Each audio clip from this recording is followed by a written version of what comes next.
창세기는 50장까지 있는데 내용상 크게 두 부분으로 나눌 수 있다고 말씀을 드렸죠.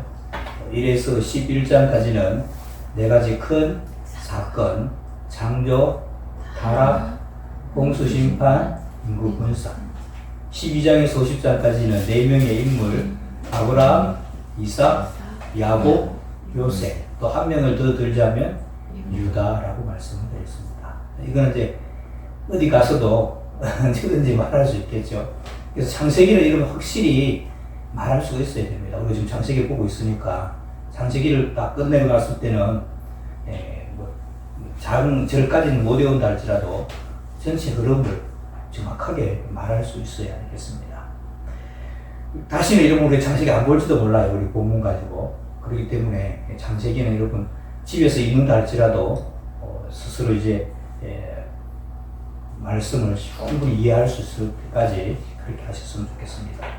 그러니까 지난주에는 이삭의 아들들이 이란성 쌍둥이였는데 쌍둥이였지만 어렸을 때부터 생김새나 성격이 서로 달랐고 자라면서 아버지 이삭은 큰아들 에스를 또 어머니 리브가는 둘째 아들 야곱을 더 사랑하는 편애의 모습이 있음을 살펴보았습니다.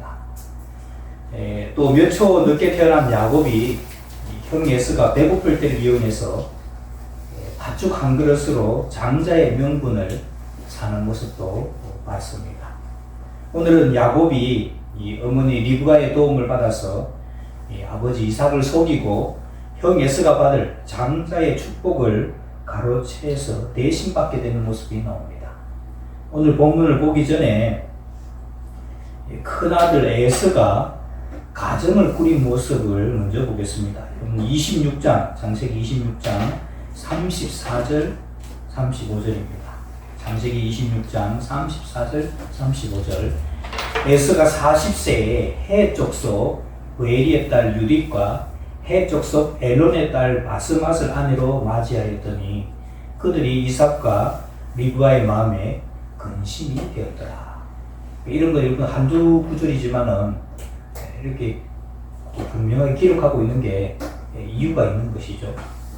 쌍둥이 중 큰아들 에스가 40세 헷 족속의 딸들과 결혼을 했습니다. 헷 족속은 가나안 족속들 중에 한 족속입니다. 그러니까 이런 여기 헷 족속이라는 말은 가나안 여자들이라는 말입니다. 여러분 이 야곱의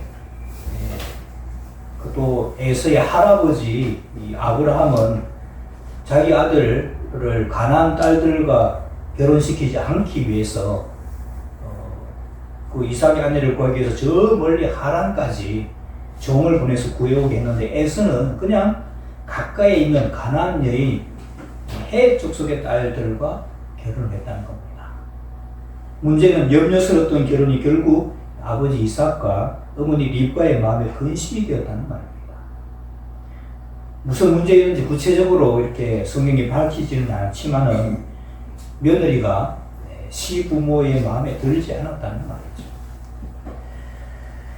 여러분 그 주보사의 간지를 보시든지 창세기 28장 8, 9절 말씀 보겠습니다. 창세기 28장 8절 9절 말씀.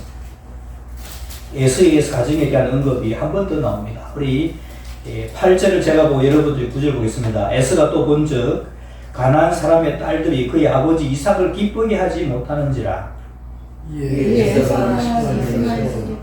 그 본처들 외에 아브라함의 아들 이스마엘의 딸이요 느바서 여세의 누이인 마할랏을 아내로 맞이하였더라.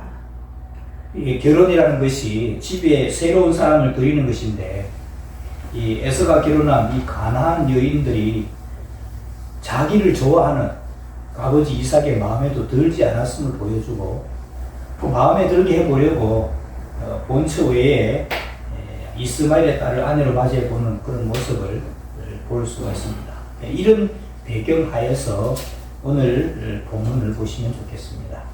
창세기 27장 1절입니다. 이삭이 나이가 많아 눈이 어두워 잘 보지 못하더니 맏아들 에스를 불러 이르되 내 아들아 그가 이르되 내가 여기 있나이다 하니.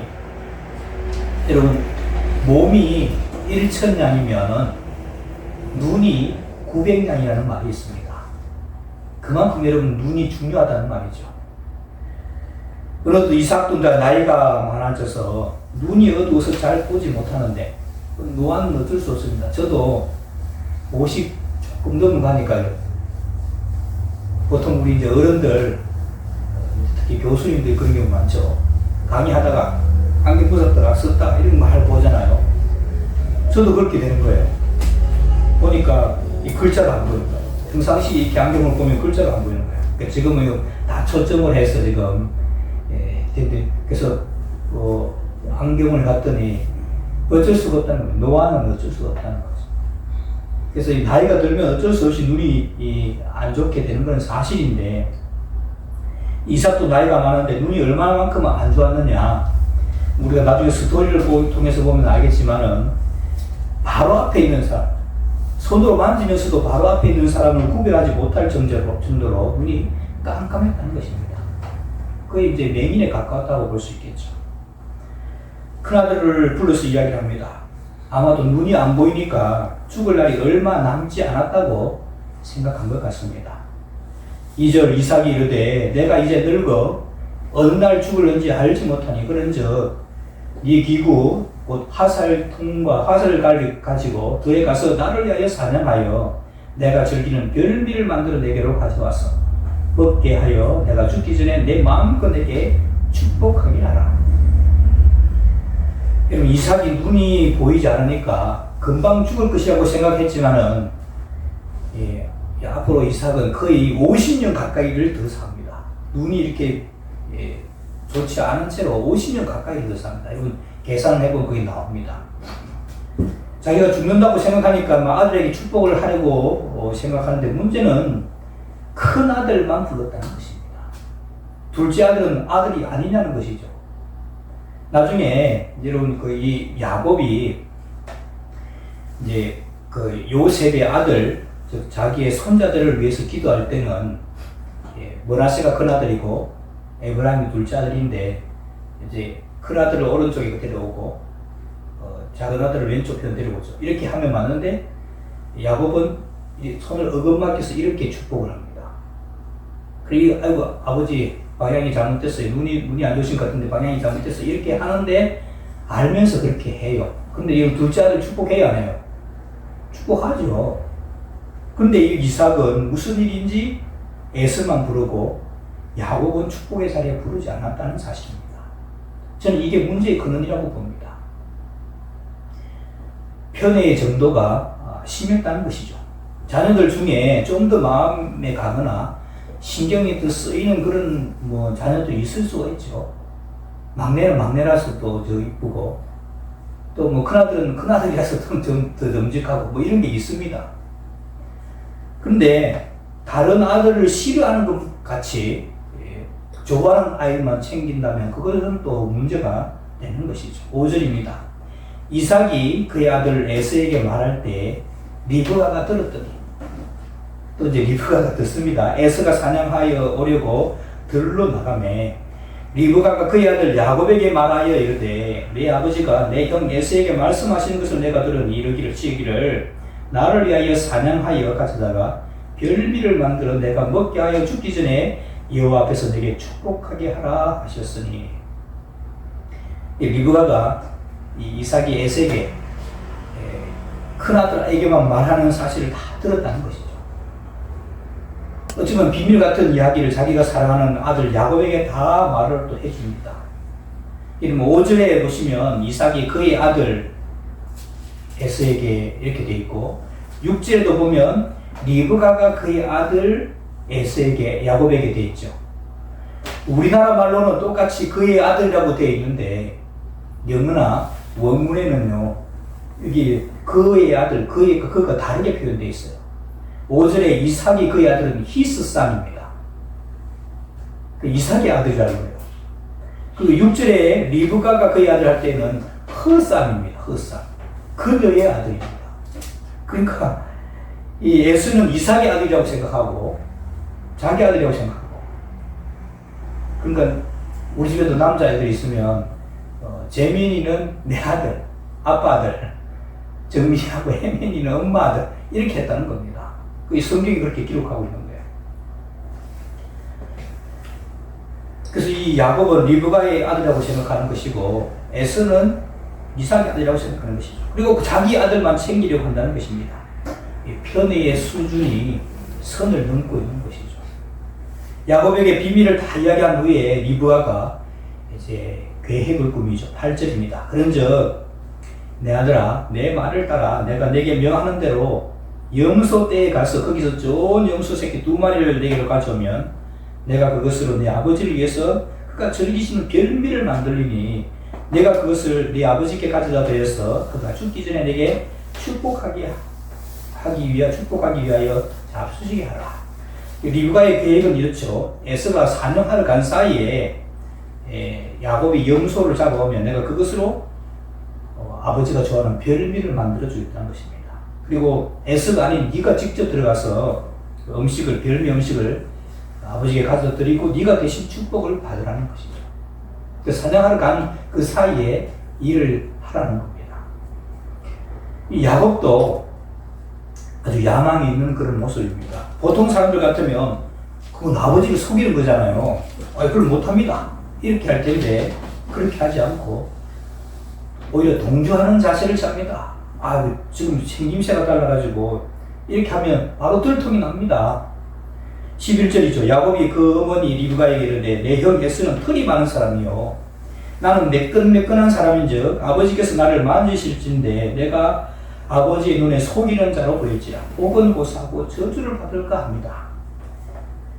아버지가 눈은 안 보이지만은 우리가 생김새가 달라서 나를 만져볼 텐데 나를 만져보고 자기를 속이는 줄 알고 당신은 속이는 줄 알고 혹은 고사하고 저주를 할 겁니다. 하지만 어머니 리브가는 너는 내가 시킨 대로는 해 라고 합니다. 13절 어머니가 그에게 이르되 내 아들아 너의 저주는 내게로 돌리니 내 말만 따르고 가서 가져오라. 그가 가서 그러다가 어머니에게로 가져왔더니 그의 어머니가 그의 아버지가 즐기는 별미를 만들었더라. 리브가는 평생 남편을 위해서 음식을 준비했으니까 남편 입맛이야 잘 알겠고 별미를 준비하고 이 남편을 속일 준비를 합니다. 14절에 보면 그의 어머니가 그의 아버지가 즐기는 별미를 만들었다고 이렇게 표현하고 있죠. 성경의 표현이 좀 이상합니다. 우리 보통 같으면 리브가가 남편 이삭을 위해서 별미를 준비했다 이렇게 할 텐데 그렇게 표현하지 않고 그의 어머니가 그의 아버지가 즐기는 별미를 준비했다 이렇게 표현하죠. 이것도 다 이런 의미가 있는 겁니다. 여러분 이런 말 하죠. 유체이탈 화법 이런 말도 들었습니다. 자기 집 식구의 일이 아니라 남의 집 일처럼 말하는 그런 화법을 말하죠. 지금 이삭의 가정을 말하는데 꼭 남의 가정 이야기하듯이 하고 있다는 겁니다. 15절 리브가가 집안 자기에게 있는 그의 맏아들 에서의 좋은 의복을 가져다가 그의 작은 아들 야곱에게 입히고 또 염소 새끼의 가죽을 그의 손과 목에 매끈매끈한 곳에 입히고 자기가 만든 별미와 떡을 자기 아들 야곱의 손에 주니 이제 완전 범죄를 벌이죠. 남편이자 야곱의 아버지 이삭을 속일 준비를 완벽히 합니다. 우선 에서의 옷을 입히고요. 눈이 나빠지면 다른 감각이 좀 뛰어나지니까 냄새 맡을 줄 생각하고 에서의 옷을 입히고 염소털을 야곱의 매끈매끈한 손과 목에다가 입히고 손수 만든 별미와 떡을 가지고 가게 합니다. 18절 말씀 야곱이 아버지에게 나가서 내 아버지요 하고 부르니 이르되 내가 여기 있노라. 내 아들아 네가 누구냐? 왜 묻겠어요? 의심스럽다는 거죠. 야곱의 음성으로 들리니까 야곱이 아버지에게 대답하되 나는 아버지의 맏아들 에스로서이다. 아버지께서 내게 명하신 대로 내가 하였사오니 원하건대 일어나 앉아서 내가 사냥한 고기를 잡수시고 아버지 마음껏 내게 축복하소서. 이 음성이 야곱의 음성이라서 이삭의 의심의 질문과 확인 과정이 시작됩니다. 20절이죠. 이삭이 그의 아들에게 이르되 내 아들아 네가 어떻게 이같이 속히 잡았느냐? 이 말은 조금 네가 야곱 같아 이런 의미인 겁니다. 그가 이르되 아버지 하나님 여호와께서 나로 순조롭게 만나게 하셨습니다. 야곱이 말도 참 잘하죠. 21절 이삭이 야곱에게 이르되 내 아들아 가까이 오라. 네가 과연 내 아들 에서인지 아닌지 내가 너를 만져보려 하노라. 눈은 안 보이지만은 손에 감각은 있으니까 야곱이 그 아버지 이삭에게로 가까이 가니 이삭이 만지며 이르되 음성은 야곱의 음성이나 손은 에서의 손이로다 하며 그의 손이 형 에서의 손과 같이 털이 있으므로 분별하지 못하고 축복하였더라. 이삭이 이르되 네가 참 내 아들 에서냐? 그가 대답하되 그러합니다. 이삭이 이르되 내게로 가져오라. 내 아들이 사냥한 고기를 먹고 내 마음껏 내게 축복하리라. 야곱이 그에게 가져가며 그가 먹고 또 포도주를 가져가며 그가 마시고 그의 아버지 이삭이 그에게 이르되 내 아들아 가까이 와서 내게 입맞추라.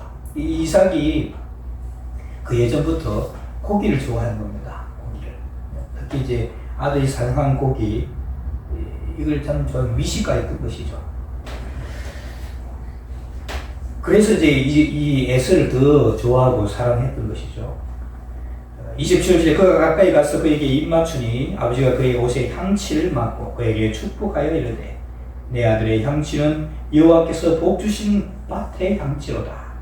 하나님은 하늘의 이슬과 땅의 기름짐이며 풍성한 곡식과 포도주를 내게 주시기를 원하노라. 만민이 너를 섬기고 열국이 내게 굴복하리니 내가 형제들의 주가 되고 내 어머니의 아들들이 내게 굴복하며 너를 저주하는 자는 저주를 받고 너를 축복하는 자는 복을 받기를 원하노라. 이게 여러분 이삭의 축복이죠. 예전에도 이렇게 말씀을 드렸지만은 이게 축복이라는 말이 나오니까 한 번 더 말씀을 드립니다. 축복은 하나님이 하시는 게 아닙니다. 다시 한 번 더. 축복은 하나님이 하시는 게 아니에요. 그럼 누가 하느냐? 축복은 사람이 하는 겁니다. 축복은 사람이 하는 겁니다. 축복은 사람이 하는 거예요. 그러면 하나님께서는 복을 주시는 것이죠. 여러분들이 많이 헷갈려가지고 하나님 보고 자꾸 축복하여 주시옵소서 미안한데 이거는 잘못된 말입니다. 하나님은 축복하시는 분이 아닙니다. 우리 민수기 6장 22절에서 27절 말씀, 민수기 6장 22절에서 27절 말씀 주보사에 간지나 보시기 바랍니다. 한 절씩 교독할게요. 민수기 6장 22절 여호와께서 모세에게 말씀하여 이르시되 그의 아들들에게 말하여 이르기를 너희는 이스라엘 자손을 위하여 이렇게 축복하여 이르되 여호와는 내게 복을 주시고 너를 지키시기를 원하며 여호와는 그의 얼굴을 내게 주시사 내게 주시기를 원하며 주보사에 간증 보고 있습니다.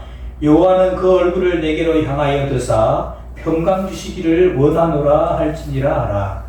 그들은 이같이 내 이름으로 이스라엘 자손에게 축복을 주시니 내가 그들에게 복을 주리라. 여러분 이게 여러분 이 민수기 6장에 있는 말씀인데 제사장의 축복문이라는 그런 부분입니다. 분명히 말씀하고 있죠. 특별히 27절 말씀 보시면 그들은 누굽니까? 그들은 제사장들이죠. 그들은 이같이 내 이름으로 이스라엘 자손에게 축복할지니 제사장들이 축복할지니 내가 그들에게 복을 주리라. 그러니까 제사장들이 축복을 하면은 하나님께서 복을 주시겠다. 그렇게 말씀하고 있는 겁니다. 그래서 여러분 대체로 제사장들이나 부모들 좀 나이가 많은 분들이 젊거나 어린 사람들에게 축복을 합니다. 그러면 하나님께서 거기에 맞게 복을 주시는 것이죠. 그리고 앞으로 이제 하나님 보고 축복하여 주옵소서 이렇게 하면 안 됩니다. 하나님은 축복하시는 분이 아닙니다. 하나님 이거 물론 이제 무슨 뜻인지 알아요. 제가 여러분들이 하나님이 복을 주시는 분인지 아는데 말은 그렇게 하는 건데 이런 말도 바르게 사용해야 되는 것이죠.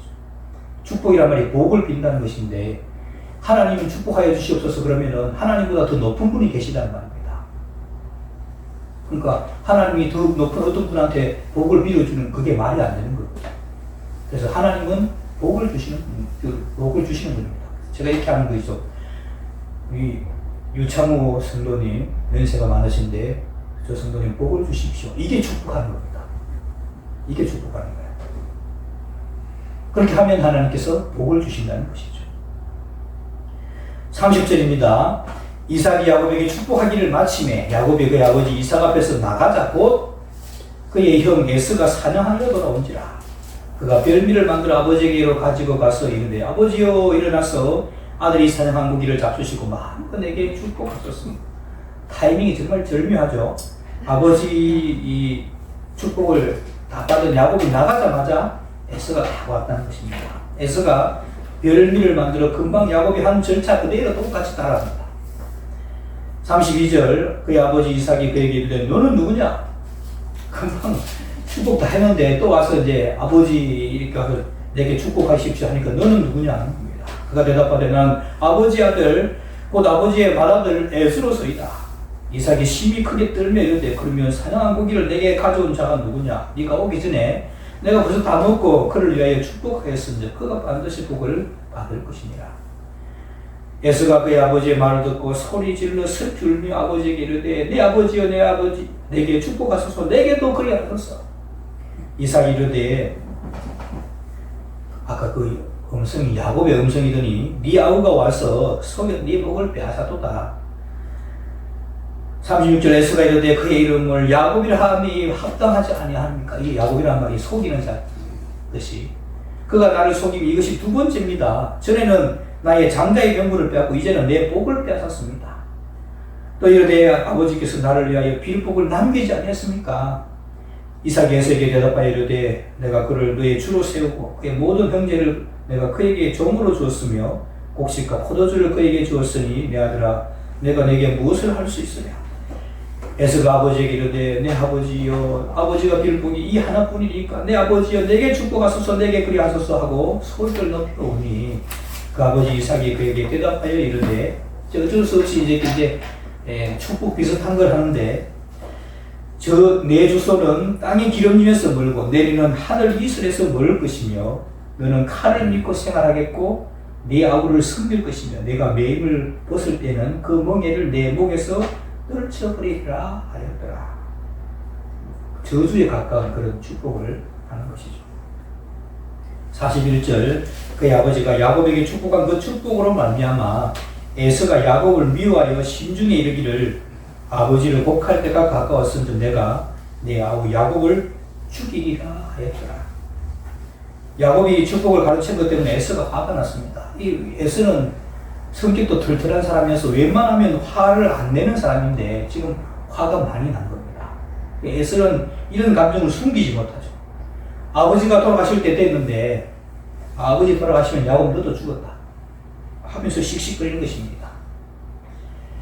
42절 맏아들 에서의 이 말이 리브가에게 들리매 이에 사람을 보내어 작은 아들 야곱을 불러 그에게 이르되 네 형 에서가 너를 죽여 그 한을 풀리하니 내 아들아 내 말을 따라 일어나 하란으로 가서 내 오라버니 라반에게로 피신하여 네 형의 노가 풀리기까지 몇 날 동안 그와 함께 거주하라. 내 형의 분노가 풀려 내가 자기에게 한 것을 잊어버리거든 내가 곧 사람을 보내어를 거기서 불러오리라. 어찌 하루에 너희 둘을 이루랴. 에서가 아마 결혼을 했으니까 분가해서 살았던 모양인데 에서가 막 씩씩거리면서 야곱을 죽이겠다고 하는 이 소식이 리브가의 정보통으로 딱 들어오죠. 리브가는 인물들이 막 씁니다. 그래서 이 에서를 엄마인 리브가가 잘 알죠. 저 털털한 애가 웬만하면 화를 안 내는데 저렇게 하는 거 보니까 이거 좀 뭔 일이 나도 나겠다 이렇게 싶으니까 이제 자기가 사랑하는 아들을 이제 외가댁으로 자기의 처가댁으로 친정집이죠. 처가댁이 아니라 친정집으로 빼돌리려고 하는 겁니다. 44절에 보면 네 형의 노가 풀리기까지 몇 날 동안 외갓집에 가 있으라고 했는데 그 몇 날이 얼마나 되었느냐 나중에 보면 20년이 됩니다. 아니 몇 달만 가서 좀 있으라 했는데 그 몇 날이 20년이 된 거예요. 자, 여러분 이삭의 가정을 보면서 이런 일련의 과정들을 겪으면서 각자 그 자기들의 실수에 대한 그런 대가를 치렀다는 그런 생각이 들었습니다. 우선 여러분 이삭과 리브가 야곱은 자녀들을 심하게 편애하면서 자녀들이 서로 뜸을 쥐고 다투는 모습을 보게 된 것이죠. 편애하니까 자녀들이 서로 다투게 되더라는 겁니다. 부모들이 자초한 결과라고 할 수 있겠죠. 특히 리브가는 큰 자가 어린 자를 섬길 것이다 라는 하나님의 약속을 어렸을 때 받았잖아요. 태어나기도 전에. 그리고 이걸 앉아서 기다리는 사람이 아니고 인위적으로 하려고 하다가 사랑하는 아들과 20년 동안 생이별을 하게 됩니다. 그런 대가를 치르게 됐다는 것이죠. 그리고 에서의 입장에서 보면 장자의 명분을 가벼이 여긴 결과 그 복이 자기 동생의 입으로 넘어가 버리고 말았습니다. 또 야곱은 움켜쥐는 사람이거든요. 야곱은 팔꿈치 탁 움켜서 잡아있잖아요. 움켜쥐는 사람인데 야곱은 뭐든 축복이든지 간에 그걸 취하려고 하다가 취하기는 하죠. 받기는 받지만은 엄청난 고난과 더움을 받게 됐다는 겁니다. 그래서 이런 자신들의 삶의 결과에 대해서 하나님께 따지거나 묻지 못할 것 같아요. 다 자신들이 한 것에 대한 대가를 다 받았다는 것입니다.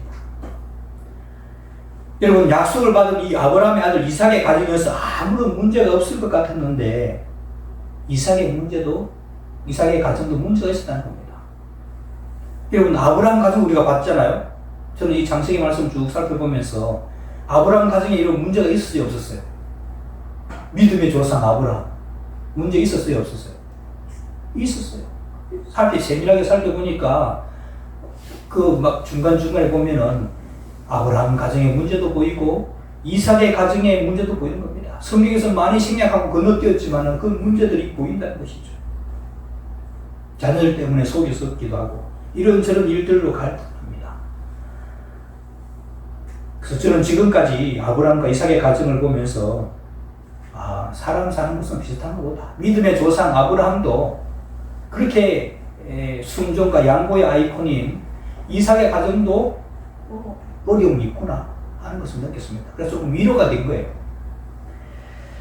우리가 사는 이 땅은 아직 천국이 아니기 때문에 이런 문제가 있고 어려움과 고난이 있는 것이죠. 하지만 그것을 하나님을 믿는 신앙 안에서 하나님의 도우심을 구하면서 해결하는 게 믿음의 가정이라고 생각합니다. 어려움이 다 있지요. 어려움 없는 가정이 어디 있겠습니까? 창세기 말씀을 보면 문제가 많아도 하나님의 은혜와 도움을 구한 야곱은 그 약속과 믿음의 대를 이어가게 되고 그렇지 못했던 에서의 가정은 믿음의 강에서 멀어지게 됩니다. 앞으로도 이번 창세기 말씀을 보면서 문제 어려움이 있는 가정에 하나님께서 어떻게 역사하시는지 믿음의 눈으로 따라가면서 우리의 삶과 가정에 함께 역사하실 하나님, 우리 하나님을 기대하며 바라보시기를 바랍니다. 기도하겠습니다. 하나님 아버지, 오늘은 순종과 양보의 아이콘인 이삭의 가정을 살펴봤습니다. 쌍둥이를 대하는 부모의 편애가 결국은 자녀들을 힘들게 하였고 야곱과는 20년 동안 생이별을 하게 되는 결과를 보았습니다. 하나님의 약속을 기다리지 못했던 야곱은 외갓집에서 피난살이를 해야 했습니다. 이 모든 것이 하나님의 섭리이며 인도하심이었음을 생각하며 우리의 가정과 삶도 이끌어 가실 주님을 바라보게 하옵소서. 예수님의 이름으로 기도하옵나이다. 아멘.